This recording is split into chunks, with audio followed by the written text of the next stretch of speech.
London's Trafalgar Square, a gathering place for the world's young adults, slipping the bonds of family and savoring the sweet taste of independence. Or not. Hi, Mom. My mom, every day. I normally text or call every day. Yeah, most days. Just an email or a text or something. Keep them happy. Well, the cell phone is the longest umbilical cord in history, isn't it? You know, kids leave the home physically, but they're tethered to the mothership. Because she gets very worried. She wants to know what I'm doing. These young people are the leading edge of a great social experiment where parents carefully craft and manage their lives from the moment they're born. Today's children are the most overindulged and micromanaged in human history. Gymnastics classes before they can walk, the best of baby ballet, and the right preschool. More and more parents believe it's their job to pave the way for their child's success and to protect them from any adversity. In the process of doing that, they rob them of the most critical skills they need to actually be successful out in the world. I am waiting! All right, let's go. Parents mean well, but it turns out this intense focus on their children can be psychologically damaging.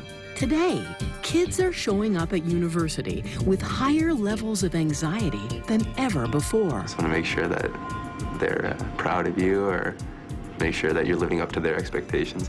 When they finally enter the workplace, many hyper-parented kids are running into walls. I've had 4 or 5 jobs in the last 6 years, and little bits of each performance review is like, you're so smart, you know, and then there's a different but at the end of each. I think we're all born with an inner hyper-parent. You know, it starts from the noble and natural instinct to do the best for our children, but it's tipped into a caricature, and it's backfiring on us.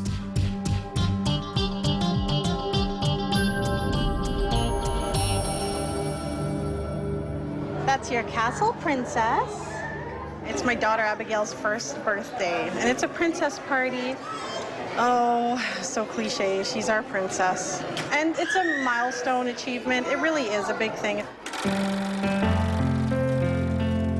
Remember when birthdays were just birthdays, not achievements? When party highlights were apple bobbing and maybe a handful of coins hidden in the cake?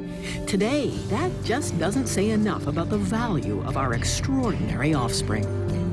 These days, a birthday needs a magician or a clown, or maybe a visit from Cinderella. Would you girls like to come and help me set up? 40 guests, 1 professionally designed cake, and $4,000 later, Abigail turns 1. Happy birthday, Abigail. Big round. I'd say we're probably mid-range, smack dab in the middle for what a lot of other people have been doing for their children's first birthdays. I just hope that she'll look back and she'll see that, you know, we tried to really give her everything that she deserves. It's a princess bracelet. It was a personal experience that led Carl Honoré to write a book called Under Pressure about the phenomenon of hyperparenting. A Canadian now living in London, Honoré is a father of 2 who found himself falling into the hyperparent trap when his son's grade 2 art teacher dropped what Honoré calls the G-bomb. She said, your son is a gifted young artist. And it was like I suddenly didn't hear anything else. All I could see was the word gifted up in neon with my son's name under it. So I went charging home, got on Google, and started looking for an art tutor. So how did it go, Benjamin, with the... And I said to my son, what do you think? I've found an art tutor for you. And he just said to me, no, you know, I don't want a tutor. I just want to draw. Why do grown-ups always have to take over everything? Oh, I realized that I had lost my bearings and that I was falling into this hyper-parenting frenzy just like everyone else. Hyper-parents. They're over-involved, overprotective, and over-indulgent. It's a growing trend worldwide.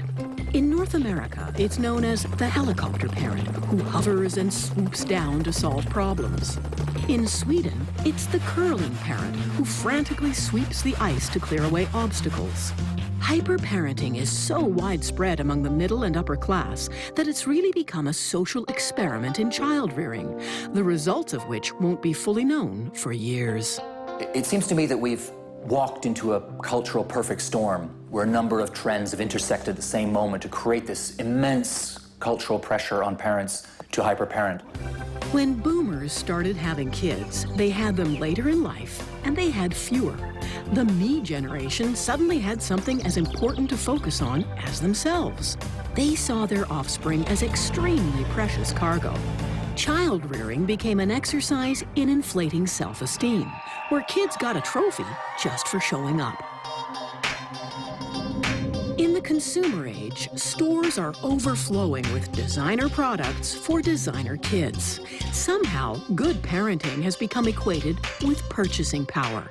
Nothing but the best for the cherished child. We expect now everything to be perfect. We want perfect teeth, perfect vacation, a perfect home, a perfect body, and we want a perfect child to round out this perfect portrait, that we can hold up to the world and say, look how wonderful I am because my child is an alpha child.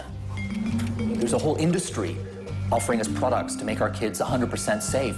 Thank you for calling Brick House Security. This is Leah. How can I help you? New York's Brick House Security is part of a burgeoning new industry selling surveillance devices that allow parents to track and monitor their children pretty much 24/7. High-tech gadgets like GPS locators to attach to children's clothing. Something called Computer Spy. Track your child online. And Cell Phone Spy. Remove the SIM card. Insert the SIM card into a computer. Retrieve messages. Even the deleted ones will show. Sex and drug testing kits. And devices to track where teenagers are taking the family car. A kind of electronic leash. I think parents today want the same level of visibility into their children's lives that their parents had into their lives. Today, you need a little more technology. Why is that? Because the kids have technology. It's like an arms race. Kids need to feel that a parent trusts them enough to go out in the world. That's part of learning how to take care of yourself. So if you never let your child out, ride a bike, go to school, go to the store, they don't get any street smarts. They don't have that sense of competence. One of the drumbeats of modern parenting is fear and anxiety. We're terrified that something bad is going to happen to our children. And one reason we're so afraid is, I think, the media. Officers have been searching for clues to the girl's issued an Amber Alert for the missing child. This small town was shattered when the remains of the child were The discovered. search for the little girl has intensified. At about 10 at night, Madeline was gone. The reality is abductions are lower now than they have been in many decades, and almost all abductions are by a parent in a conflict situation. But we act as if abductions are up. They're not. And yet, every sensational child abduction results in a storm of emails from worried parents to this man. Kevin Warwick is a professor of cybernetics at Reading University in England, and he's a leading pioneer in the field of artificial intelligence. A few years ago, he implanted a microchip in his arm that linked him at all times to a computer. A microchip under the skin. An appealing notion for anxious parents like Sasha Bailey, who lives in London with her 3-year-old daughter, Maddie. The thought that Maddie might go missing is never far from her mum's mind. Even just for 5 minutes, if they're out of your sight, especially at 3 years old, you turn around and they're gone, and they've just wandered off, and you worry where they are. If Sasha could get an under-the-skin microchip that would allow her to track Maddie, she'd do it in a heartbeat. Firstly, let me show you, a few years ago now, this is what I had implanted in my left arm. Okay. In Warwick's case, the chip was used for identification, not tracking. But radio frequency technology is just about there for an implantable microchip that would allow a parent to track their child. If you look at that little cross, that could be you. A child could be located within a city area. If you then had enough of these city areas, then you could get widespread coverage. There are ethical concerns about implanting microchips in children, and the technology is not commercially available yet. But if you said to me, here's some money, make the product, yes, within a short time, we could put it together. Today, parents see danger everywhere, even in children's most natural pastimes. Kids' friendly rough-and-tumble play can look aggressive, so we often step in to stop it. The wrong thing to do, according to neuroscience researcher Sergio Pellis. He's been researching the role social play has on brain development, especially rough-and-tumble play. In 2008, Pellis and colleagues set up a pioneering play experiment with 2 groups of juvenile rats. One was given lots of free playtime with other young rats, including the inevitable roughhousing. The other group was placed in cages with adult females. No peers, so no roughhousing. Then, researchers compared the group's brains. They discovered that the rats that were allowed to play developed more cell connections in the area of the brain responsible for decision-making. These rats were much better at solving social problems and coming up with solutions when faced with a new situation. One of the core features of rough and tumble play is that both of you have to continually make very subtle social judgments about how do I interpret that particular action by my partner? And you have to continually assess that. And that's really training up your brain to be able to make very nuanced distinctions in a social situation, right? If you now take those same kids and put them in a soccer field, yeah, they get the exercise, that's terrific, nothing wrong with that. But the kids don't have to make a decision about, well, what are the rules? The rules have been pre-made for them. What's the enforcement? It's enforced by adults. More adult-enforced play, less free play. It's one of the hallmarks of hyper-parenting.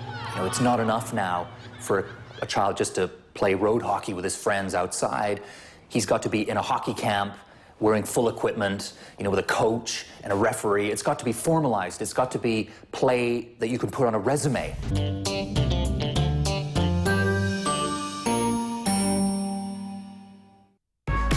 Storm the Wall, a spring ritual at the University of British Columbia with conspicuous parallels to modern university entrance. Competition is fierce to get into university today, and parents aren't leaving it to chance or to their children. The kids that I'm seeing are profoundly pressured. They're pressured not to just be good, they're pressured to be great, and they're not pressured just to be good at something, they're pressured to be extraordinary at everything. Children have become almost like projects. You know, parenting has become a cross between a competitive sport and product development. And it starts early, very early. Maria Louie was still pregnant when she began working on her baby's IQ. It has a little device that plays a drum beat. Baby Plus is a prenatal education system. It plays a sound that mimics a mother's heartbeat. The rhythm increases as the pregnancy progresses. Baby Plus claims to give Junior an intellectual, social, creative, and emotional advantage from birth. What parent could resist that? I think we'd always been looking, this is gonna sound so stupid, looking to see if there's anything that we can do to get a leg up on, you know, our Mensa baby. And so pretty much when she was born, we bought baby Einstein. Everybody else was doing it, so we did it too. In the past decade, there's been an explosion of products claiming to stimulate a child's brain. This commercial obsession with infant brain development is basically a misinterpretation of a legitimate scientific breakthrough. Science discovered that there are more brain connections made in the early years of life than at any other time. This became known as the critical period of learning.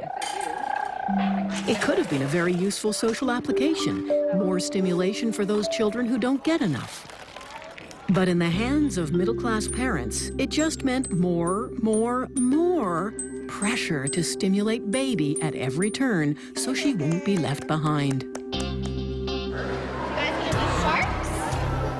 For 1-year-old Abigail, Saturdays are busy. She has swimming lessons and gymnastics, even though she can't yet walk on her own. I just want to put her into the experience as much as possible. It's a constant barrage of stimulation when in fact children don't need that. Children are hardwired to seek out the stimulation they need to knock their brains into shape. 1, 2, 3. If If only we would just back off a bit and give them the time and space to explore the world on their own terms, to play, to stimulate themselves, they would thrive much more. I know it tickles, doesn't it? These 4- and 5-year-olds have just completed junior kindergarten at Core Education and Fine Arts School in West Vancouver, a school that takes early childhood education very seriously.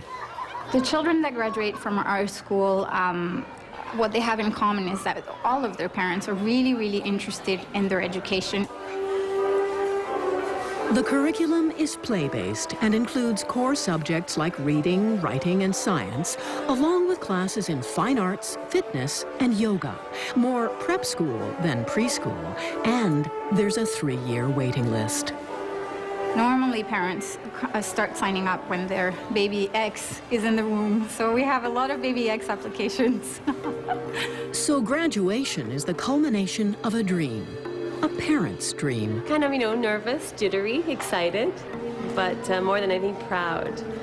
Okay, we'll get one teacher over here. Parents believe that the right preschool will lead to the right high school, the right university, and ultimately, the right life. Once you buy into the logic, it's hard to question the price. For an all-day service, our fee is $1,200 per month, including lunches and field trips and everything that we do. Good job. So, what are we doing? We are reading a story about... Sanaz Esfahani gave up her career in the real estate business when she became a mum. It means a big drop in family income, but Sanaz is happy to make sacrifices for her children. When you make that decision to become a parent, you sort of have to provide, and it's all about providing the best for your children. Marker or pencil? So why am I deciding? Because you're the mom. Do moms always make all the decisions? Layli just graduated from that high-end junior kindergarten. Now, Sanaz is struggling to get her daughter enrolled in the right school. 2 years in a row, we applied to the same few private schools and got the rejection letters. How do you tell a 5-year-old that you're going for a 1-hour assessment, right, to see if you have the proper social skills, the adequate academic skills to be accepted to a private school? Why should there be an assessment for a 4 or 5-year-old? Lights out. Let's go, Lay. Off we go. Off we go. Bye-bye. Come on. Without the desirable private school placement, Sanaz is still determined her daughter will have an enriched school experience. So every day she drives Layli from their home in downtown Vancouver to French immersion kindergarten in a more affluent neighborhood. I figured, learning a new language, a huge world of opportunities out there awaits you because you get to communicate more and basically go further in life. 3 hours later, Sanaz picks Layli up to shuttle her to one of her extracurricular activities. Au revoir, madame. Au revoir. À demain. I'm in my car all the time. It's my second bedroom. My trunk has extra juices, extra outfits. No, it's not as much as it was last year. We cut back a little bit, but right now she's going to gymnastics once a week. She has her private piano lessons, and she's got ballet.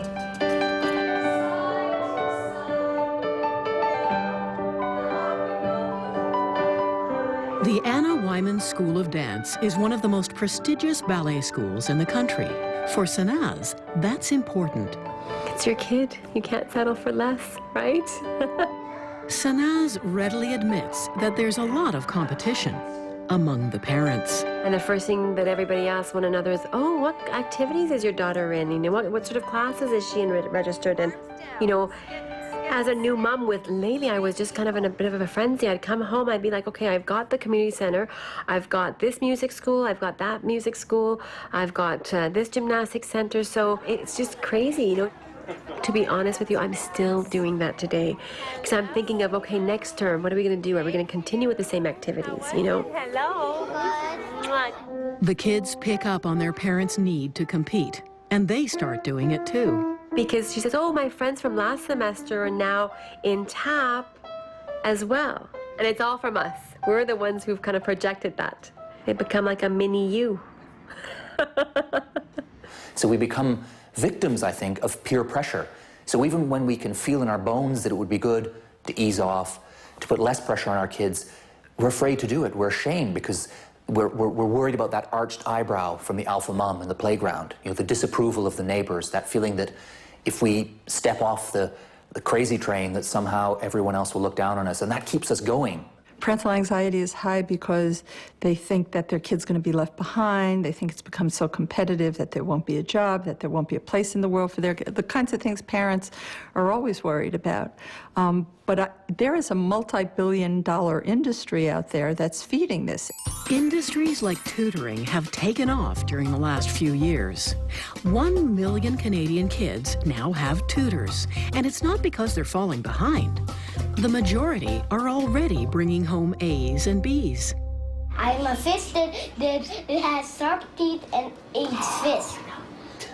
A shark!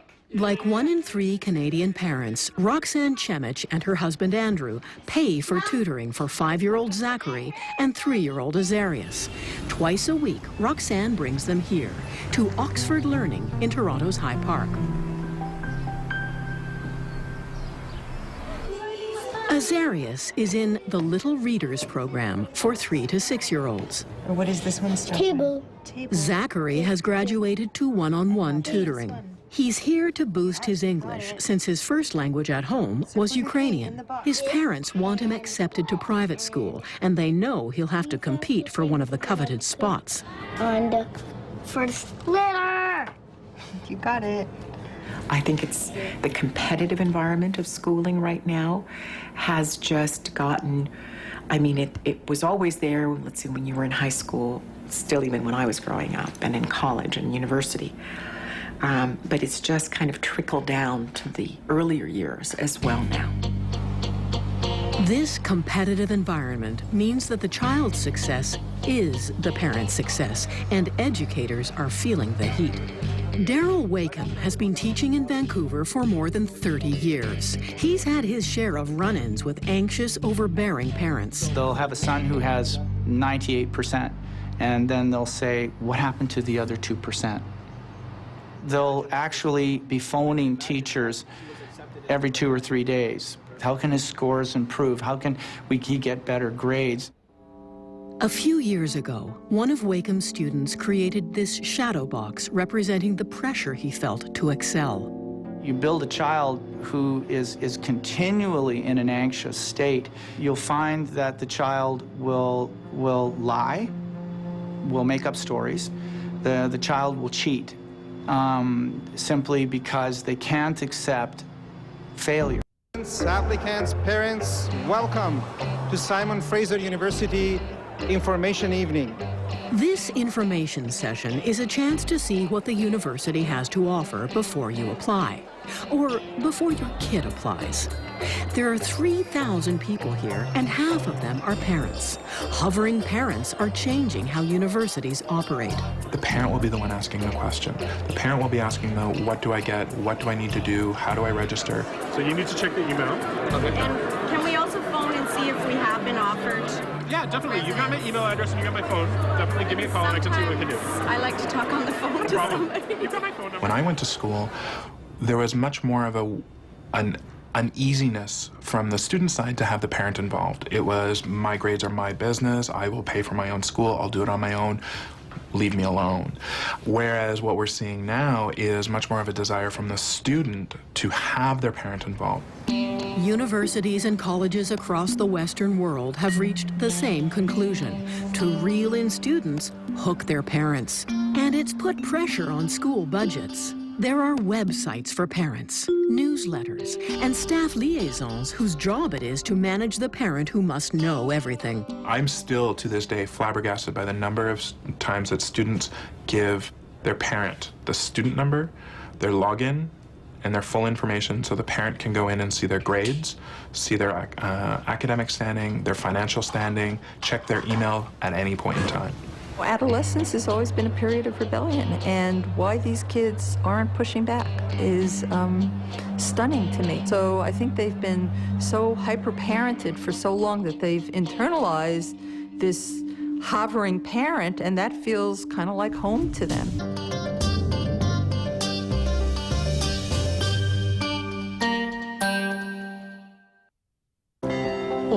Orientation Week at Seton Hall University in New Jersey. In a few months, these first-year students will be leaving home for the first time. They get a taste of their new world while parents get a lecture. Your kids are safe. Time to back off. This generation is known for having parents that tend to hover. I think parent orientations just started to come on the scene maybe 20 years ago, and back then, parents sat very passively and were grateful for the information and pretty much let it go at that. Now they come in with expectations, with demands. A parent will call if there's a roommate conflict. The parent will call if the son or daughter is having trouble with the chemistry class. What we're starting to see is the Black Hawk parent. This is the helicopter parent on steroids.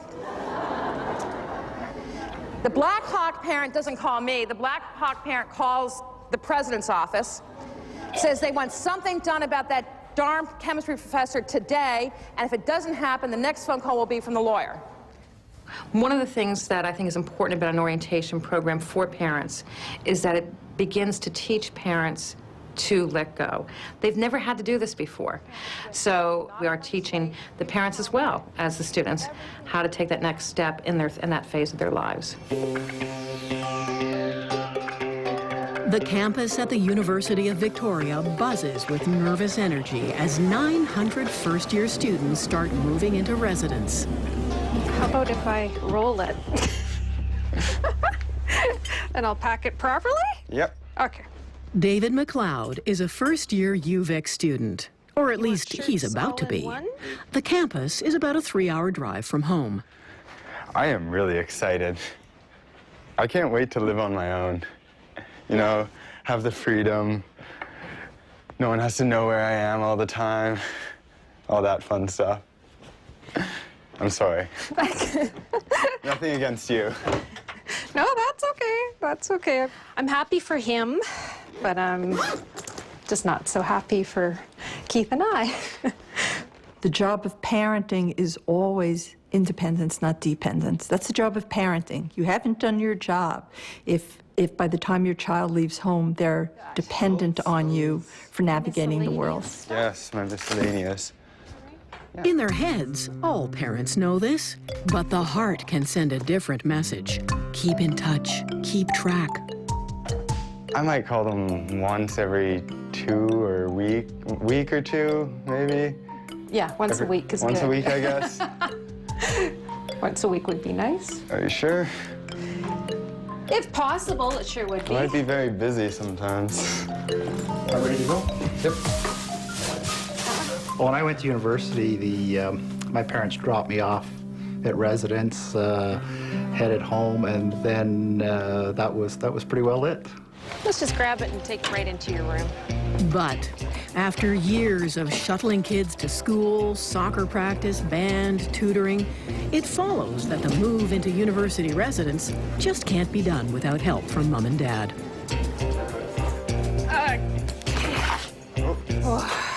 I don't think I'm a helicopter parent. I try to hold back, but you want to know where they are, who they're with, what time they're coming home. It's just, you just want them to be safe. So now they'll be on their own and you won't have any knowledge of that. And I'm just going to put this on top of it because I want you to have clean sheets. There you go.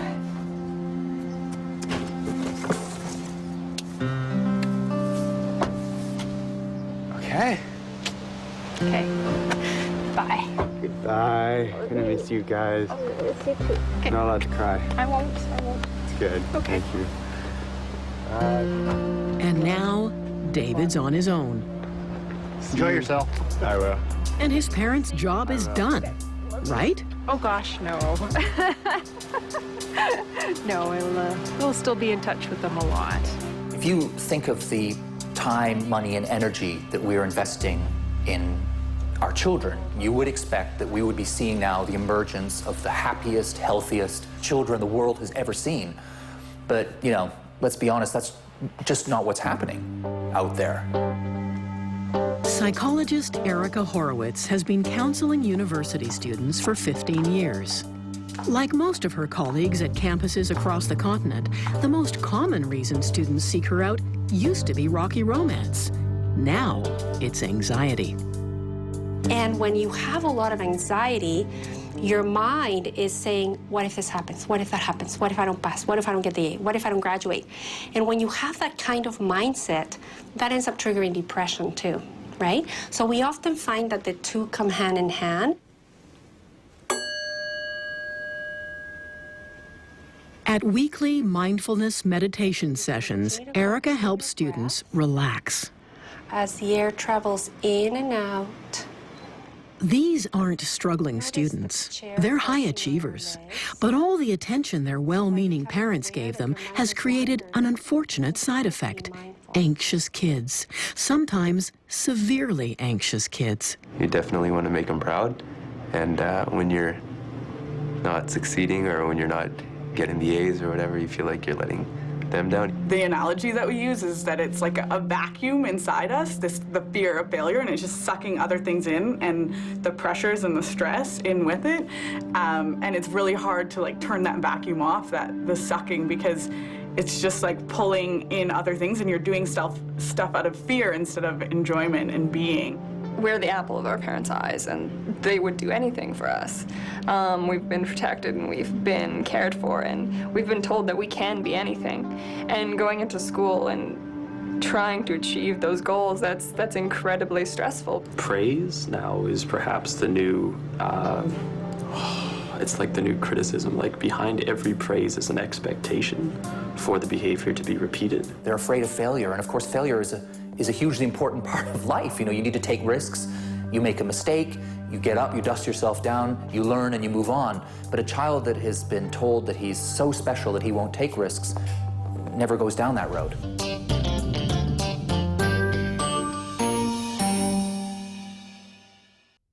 The first wave of this social experiment, hyper-parented kids, is entering the workplace. Demographically, they're the biggest bulge since the baby boom.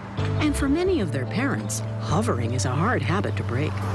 This involvement of parents in the workplace is totally new and totally shocking to companies. A veteran reporter and editor for the Wall Street Journal, Ron Alsop is author of The Trophy Kids Grow Up. There clearly is this new trend of parents coming into the workplace in one way or another, either getting the information to apply for the job for the kids, trying to get into the job interview. Demographer Richard Brown works for the BC government. He watches trends in both the public and private workplace. So the most common thing that we see is parents coming and helping their children set up their workstations. So mom and dad bring up the plants and they bring up books and they help their children get all settled in and that sort of thing. We now are starting to get even less benign. So that the child has had a problem with a supervisor, the parent might call, or the parent might come in and talk to that supervisor. And then in some cases, we've even heard of instances where parents have tried to negotiate salary for their children. Sometimes called millennials or Generation Y, they are the most prized, precious, and managed children of all time.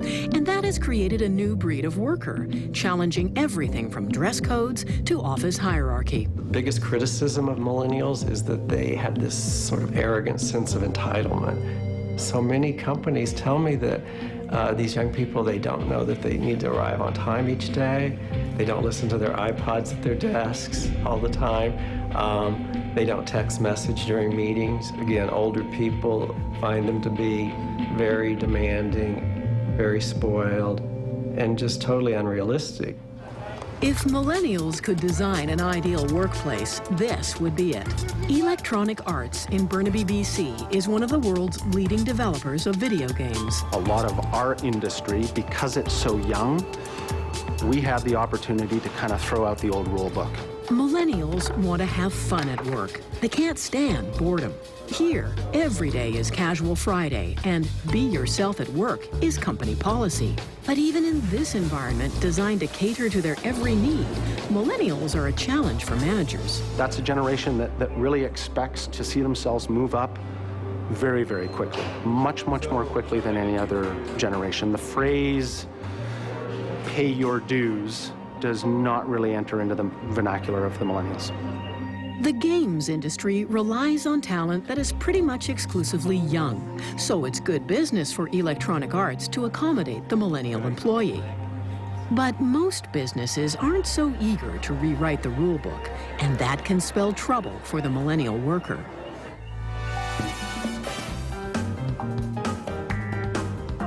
"28-year-old Adrienne Cousins has always been center stage, a superstar. As a child, she shone at dance, piano, horseback riding. She was class president in high school and graduated with a 90% average. After university, Adrienne quickly landed a job as a healthcare systems analyst. A good job, but not a good fit. Looking back on all my performance reviews, there's something I heard a lot was, you're really smart, but, I was sometimes late, or I would always start later in the day. I was never there by 8 a.m. I was always a 9:30 girl. Maybe 5 minutes late for meetings, things like that. The other thing was managing up, which basically means, giving feedback to direct supervisors, to other departments. Adrienne's feedback to her bosses? There's only one difference between you and me: age. And it was funny because the reaction they had was they kind of swallowed hard and wanted to say something like, "You little, I have 20 years experience on you, we're not the same at all." In the last 6 years, Adrienne has changed jobs 4 times. And in spite of uneven performance reviews, she was making a lot of money. She was also racking up major debt on travel and a new condo. A generation ago, she might well have been caught in a velvet trap. But that is not the millennial spirit. At 27, Adrienne quit a $90,000 a year job and borrowed more money so that she could retrain and start her own business. I went in with so much confidence because I have that can-do anything attitude. Her company, Affinities, offers life and leadership coaching, massage, and dance lessons. And so I said, this is going to be hard. I'm going to just do it, and kind of threw myself into it and quit my job. And probably too soon, but definitely too soon. Unable to pay the rent, today Adrienne's packing up her massage studio. Her can-do attitude just wasn't enough to make her business successful. I think I realized that, honestly, just a couple months ago, kind of going, okay, this isn't working. And I'm officially past a point where I can sustain myself. Now $87,000 in debt, Adrienne sees bankruptcy as the only way out. Did you have any credit cards to give me, or were they in the package? Right now? Yeah. I just sent you my income tax information. You didn't ask for it. Yeah. One of your duties is to provide all your credit cards to the trustee. I don't think I respected money as much as I should have, or as much as I want to now. So let me just get you a receipt for this.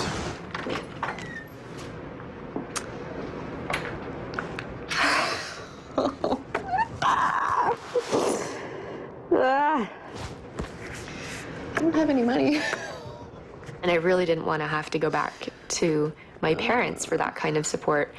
They're almost, for the last couple of months, have been kind of giving me an allowance almost, because they, they're scared. They're scared that I'm not able to support myself anymore. Her parents want her to move home, but she's not ready to do that. She sold her condo and will couch surf for a while. And she'll do it with a certain millennial style. I still have for example, my iPhone, and, that's an expensive bill. I'm not going to cut out wine and coffee and pedicures. I'll just cut it back a bit, but I don't think it'll go away, because it's part of the things that I like to do for myself. Adrienne doesn't see herself as a failure. She's convinced it's not her or her generation that needs to change. I feel really strongly about the potential of my generation in terms of, solving the problems of the world we've inherited. And that Gen Y is actually pushing the curve and making change happen instead of just talking about it. We don't know exactly how these kids will turn out. Part of me is really concerned about them. But it may be that they're just young, and that what hyperparenting has done has been to delay their growth. But eventually, the millennials will grow up. The question is, as they raise their own children, will they be hyper parents? Or, like every generation before them, will they choose a different direction from mom and dad? I find now wherever you go that people are asking the same question, which is this really what we wanted for our kids? You know, is this really what we wanted for ourselves? And increasingly, answer is no. People are realizing that we've gone way too far down the wrong path. And the upside is that they're starting to do something about it. They're starting to back off. They're starting to look for new ways to give children a real childhood.